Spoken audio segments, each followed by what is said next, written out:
Selamat malam Bapak Ibu dan saudara-saudara yang terkasih di dalam Tuhan Yesus Kristus. Salam sejahtera. Biarlah Tuhan senantiasa hadir dalam setiap langkah kehidupan kita, pribadi lepas pribadi. Ibadah rumah tangga pada hari ini, saya akan membaca dari kitab Perjanjian Lama, tepatnya di Ayub pasal yang ke-6. Saya membaca ayat yang pertama sampai dengan ayat yang ke-13. Sebelum kita membaca dan merenungkan bagian dari firman Tuhan, mari kita satukan hati, kita berdoa terlebih dahulu. Rasa syukur senantiasa kami haturkan kepadamu ya Tuhan, karena beragam berkat penyertaan Engkau senantiasa berikan kepada kami. Kekuatan, kesehatan, perawatan juga Engkau berikan kepada kami untuk senantiasa memungkinkan kami berkarya dan berpelayanan dengan baik dan sungguh-sungguh. Kami mohon ampun atas hal yang salah yang terjadi dalam hidup kami. Biarlah pengampunan yang berasal dari-Mu terus memacu kami untuk senantiasa hidup penuh dengan kesempurnaan, untuk senantiasa mendekat kepada Tuhan, supaya kami berjalan dalam real kebenaran dan pada akhirnya senantiasa menjadi contoh bagi banyak orang. Malam hari ini kami akan merenungkan bagian dari firman-Mu. Berilah kekuatan kepada kami untuk bisa mendengar dengan baik, mengerti, dan kemudian menerapkan dalam kehidupan kami. Berfirmanlah ya Allah kepada kami semua siap untuk mendengarkannya. Amin. Saya membaca untuk Bapak Ibu dan saudara-saudara demikian Ayub pasal yang ke-6 ayat yang pertama sampai dengan yang ke-13. Lalu Ayub menjawab, hendaklah kiranya kekesalan hatiku ditimbang dan kemalanganku ditaruh bersama-sama di atas neraca. Maka beratnya akan melebihi pasir di laut. Oleh sebab itu tergesa-gesalah perkataanku, karena anak panah dari Yang Maha Kuasa tertancap pada tubuhku, dan racunnya diisap oleh jiwaku. Kedahsyatan Allah seperti pasukan melawan aku. Meringkihkah keledai liar di tempat rumput muda, atau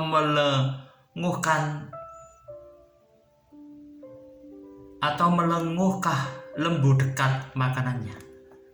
Dapatkah makanan tawar dimakan tanpa garam? Atau apakah putih telur ada rasanya? Aku tidak sudi menjamahnya. Semuanya itu makanan yang memualkan bagiku. Akhirnya terkabul permintaanku, dan Allah memberi apa yang kuharapkan. Kiranya Allah berkenan meremukkan aku.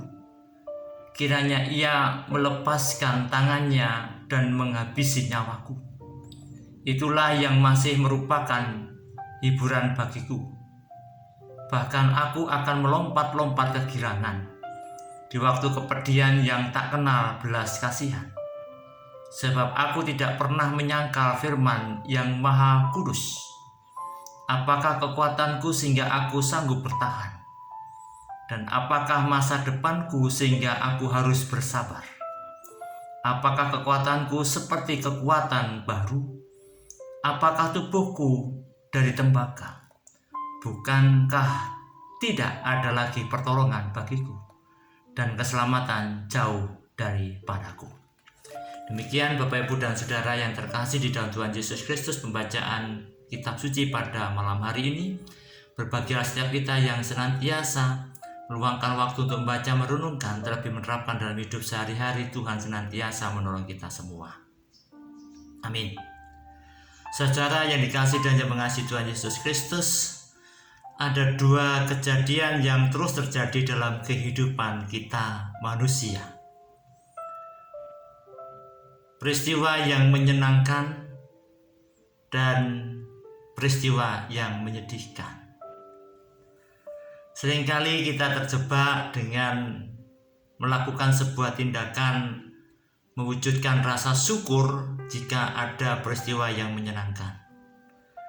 Tetapi kita sedang belajar untuk juga bersyukur ketika peristiwa menyedihkan itu datang dalam kehidupan kita.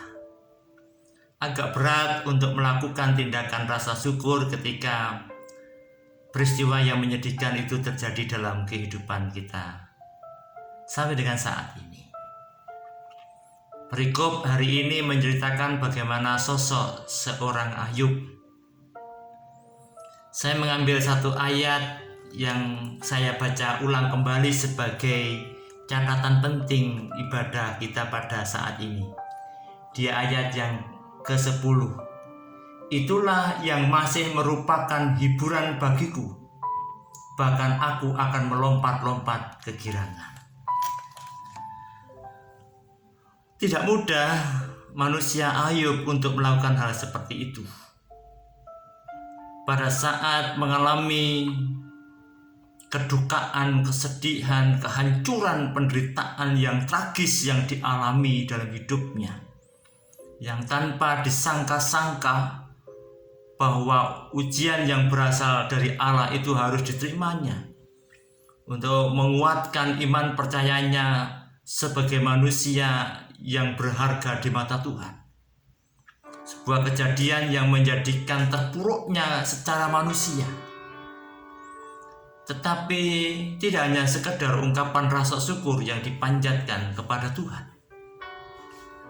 malah ungkapan tindakan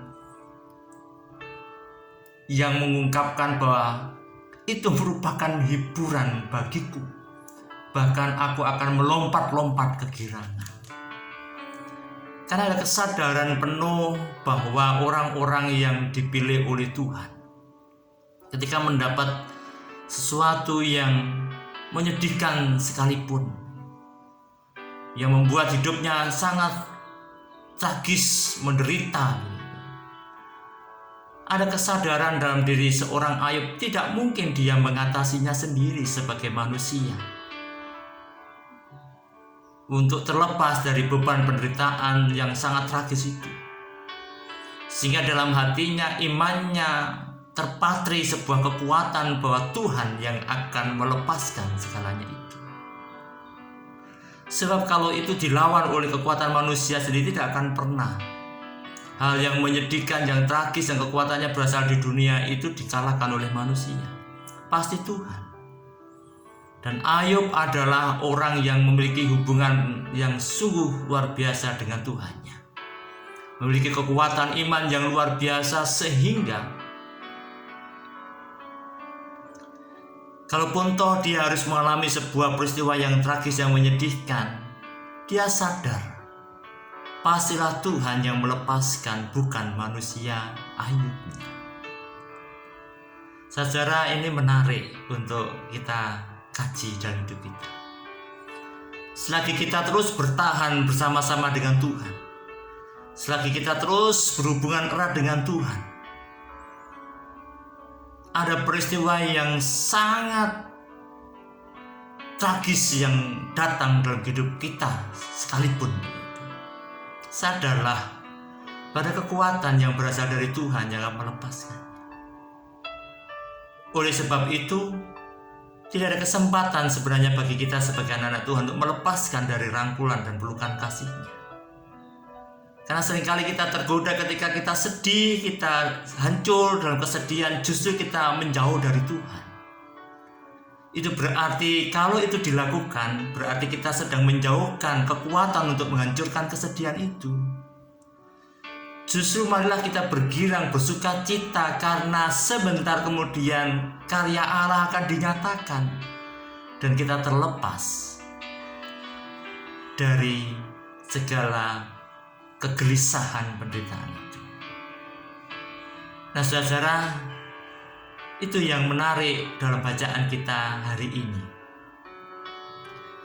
Dan itu tidak akan berpengaruh dari cercaan kawan-kawan Ayub yang kalau kita membaca di pasal yang keempat ayat yang ketujuh itu terungkap demikian yang diungkapkan oleh teman-teman sahabat Ayub.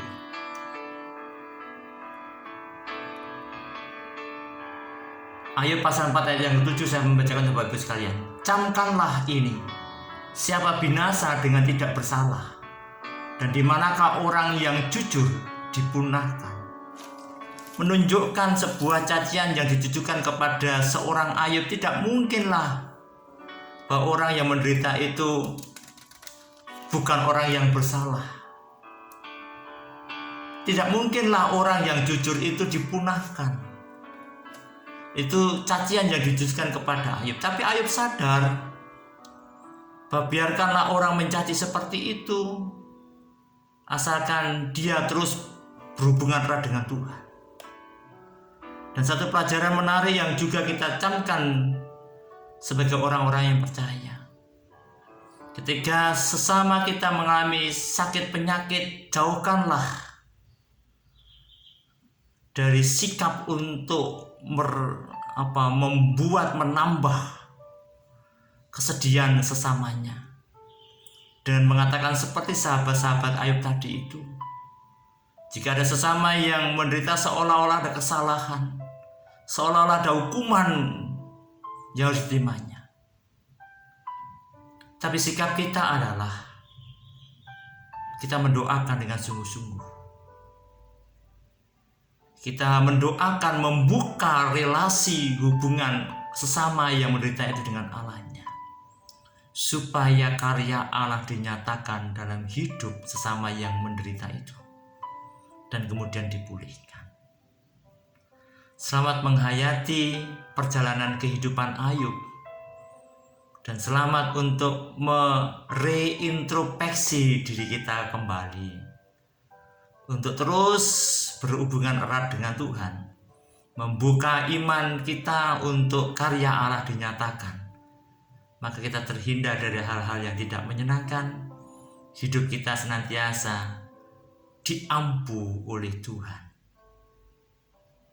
Tuhan berkati kita semua. Amin. Mari kita bersama-sama berdoa. Terima kasih Tuhan atas hari ini. Firman-Mu sudah kami baca dan kami dengar. Kami renungkan Tuhan, kami akan menghayatinya. Kami akan menerapkan dalam kehidupan kami, supaya kami tetap tegar bahwa segala hal yang menyedihkan, kami sadar bahwa itu akan dilenyapkan oleh kekuatan yang berasal dari-Mu. Karena kami tidak akan punya kemampuan untuk melenyapkan secara manusia. Oleh karena itu kami terus berrelasi baik dengan Tuhan, sehingga Tuhanlah yang senantiasa menopang perjalanan hidup kami. Kami berdoa untuk jemaat-Mu di tempat ini. Di GKJ Jemaat Tawang, Kau berkati keluarga-keluarga satu persatu, jauh dari kekurangan, sehingga yang dilakukan itu tentulah yang terbaik, baik untuk keluarganya maupun juga bisa berbagi untuk sesama, bahkan sesama makhluk ciptaan Tuhan, sehingga ada keseimbangan kehidupan. Anak-anak, cucu-cucu kami di mana saja berada, Kau berkati satu persatu. Berikan kebijaksanaan dalam setiap pekerjaan yang dilakukan, yang semuanya itu pemberian Tuhan, dan menempatkan Tuhan pada posisi yang utama. Mereka belajar dengan sungguh-sungguh, mereka bekerja dengan sungguh-sungguh, mereka menanti pekerjaan dengan penuh kesabaran, karena Tuhan akan mempersiapkan yang terbaik. Orang tua yang sedang sakit maupun dalam proses perawatan pemulihan, Kau berkati Tuhan.